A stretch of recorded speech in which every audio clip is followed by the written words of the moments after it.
Bienvenidos al estudio bíblico. Continuamos con el libro de Éxodo. Llega el momento de las plagas. Éxodo capítulo 7, verso 8 en adelante.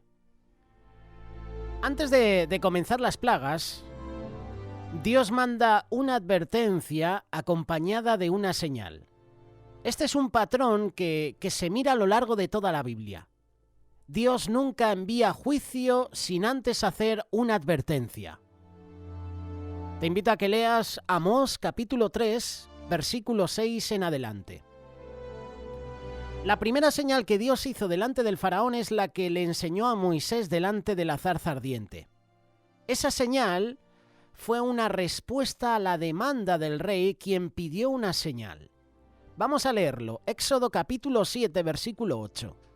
Habló Jehová a Moisés y a Aarón diciendo: si Faraón os respondiere diciendo, mostrad milagro, dirás a Aarón: toma tu vara y échala delante de Faraón para que se haga culebra.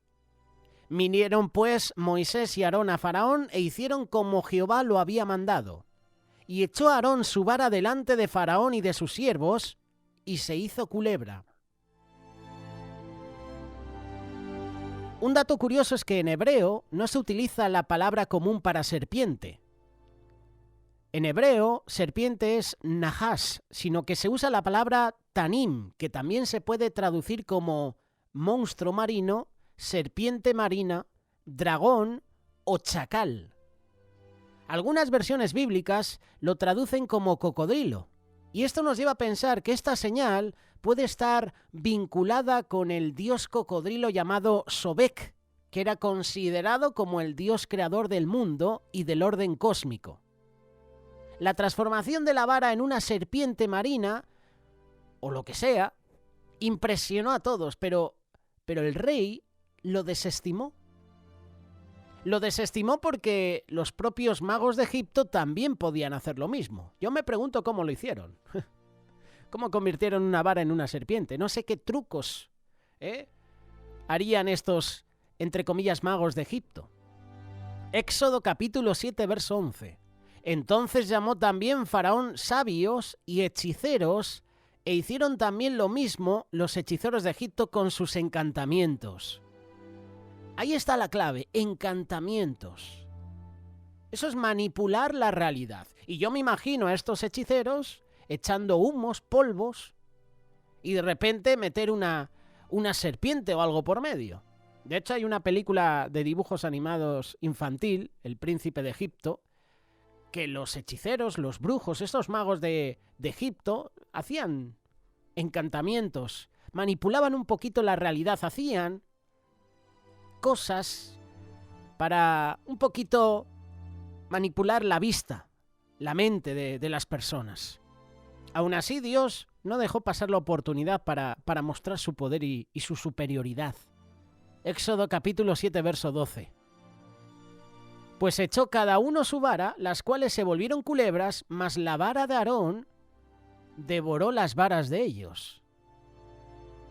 Ya con este versículo echamos abajo la teoría que estábamos diciendo, que a lo mejor con encantamientos, con humos, con productos, pues podían manipular un poquito el ambiente. No, pero es que aquí claramente dice que las varas de esos magos se convirtieron en serpientes. Así que fue Dios, con su poder, el que permitió ese poder, porque el hombre no tiene ese poder para convertir una vara en una culebra.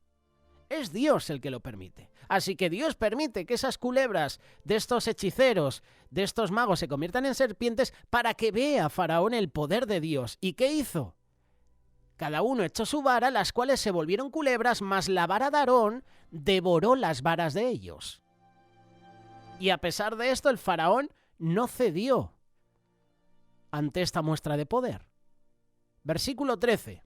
Y el corazón de Faraón se endureció y no los escuchó como Jehová lo había dicho.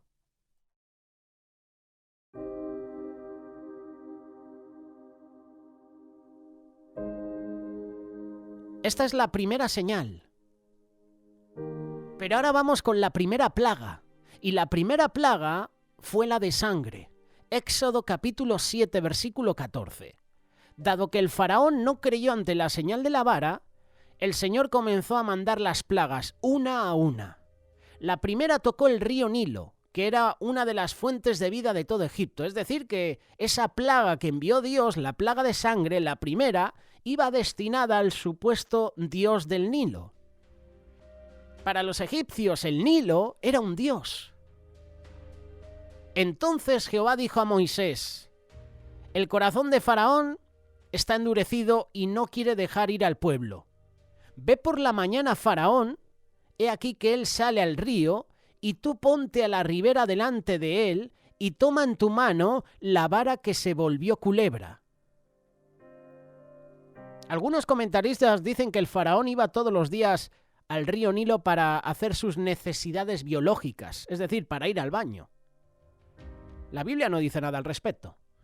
Así que lo que dicen esos comentaristas es falso. Si la Biblia no lo dice, lo que diga un comentarista bíblico, su fundamento cae a tierra. Esto es como el fruto que probaron Adán y Eva. ¿De dónde ha salido que era una manzana? La Biblia no lo dice, era un fruto. Pero ya los comentaristas, ya la sociedad ha dicho que es una manzana y nosotros nos pensamos que es una manzana. Esto lo hacía a escondidas, porque los egipcios consideraban que el rey era un dios y como tal no tenía necesidades como todo mortal. Estos son comentaristas que hacen estas afirmaciones. La Biblia no dice nada al respecto. Dice que Faraón fue al río temprano y ya está. Y Moisés fue enviado a presentarse delante del faraón en ese momento. El mensaje para el faraón era el siguiente, Éxodo capítulo 7, verso 16. Jehová el Dios de los hebreos me ha enviado a ti diciendo: deja ir a mi pueblo, para que me sirva en el desierto, y he aquí que hasta ahora no has querido oír. Así ha dicho Jehová: en esto conocerás que yo soy Jehová. He aquí yo golpearé con la vara que tengo en mi mano el agua que está en el río, y se convertirá en sangre. Y los peces que hay en el río morirán, y hederá el río. Y los egipcios tendrán asco de beber el agua del río. Esta es la primera plaga, y tocó una de las principales deidades de Egipto. ¿Sabes cuál es la principal deidad de Egipto, haciendo mención al río Nilo? Hapi, o Hapi, el dios del Nilo, vinculado a la fertilidad.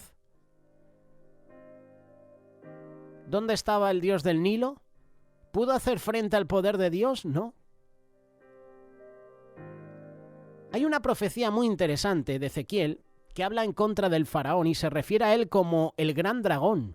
En hebreo, Tanim, que lo acabamos de mencionar hace unos minutos atrás. Ezequiel capítulo 29, verso 3. Habla y di: así ha dicho Jehová el Señor.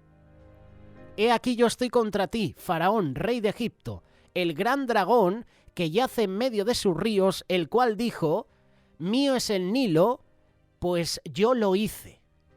Qué interesante, ¿verdad? Esta profecía de Ezequiel vinculada a que la primera plaga que Dios envió a Egipto fue a través del río Nilo. Atacó a ese dios del Nilo, a Hapi.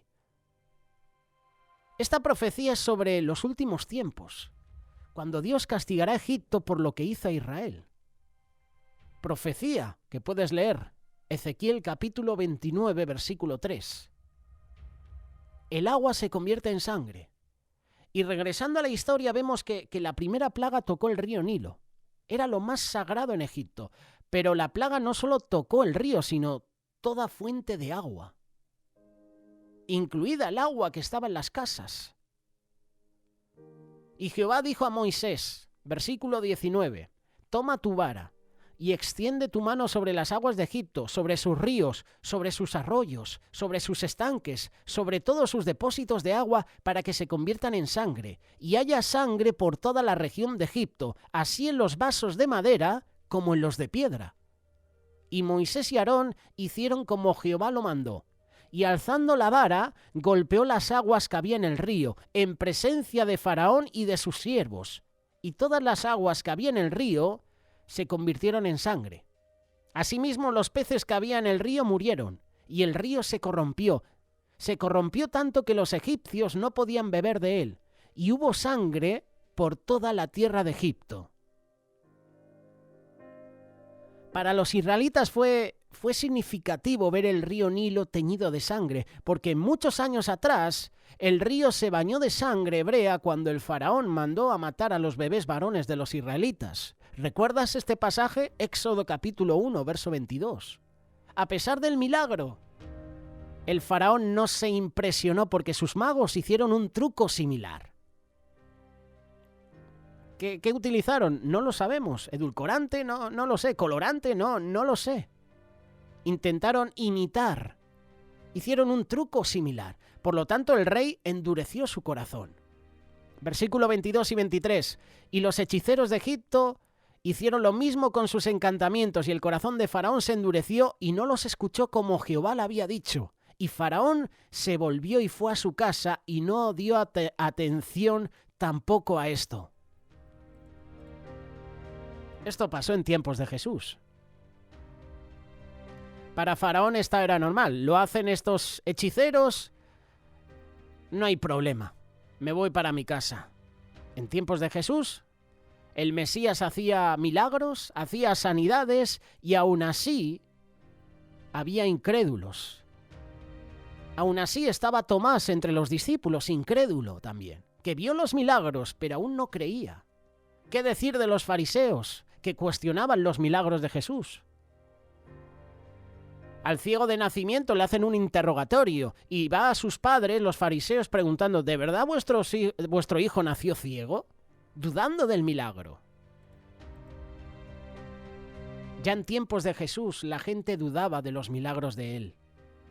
¿Cuánto más ahora? En el próximo mensaje vamos a estudiar la segunda plaga y también la tercera, la plaga de ranas y la plaga de piojos.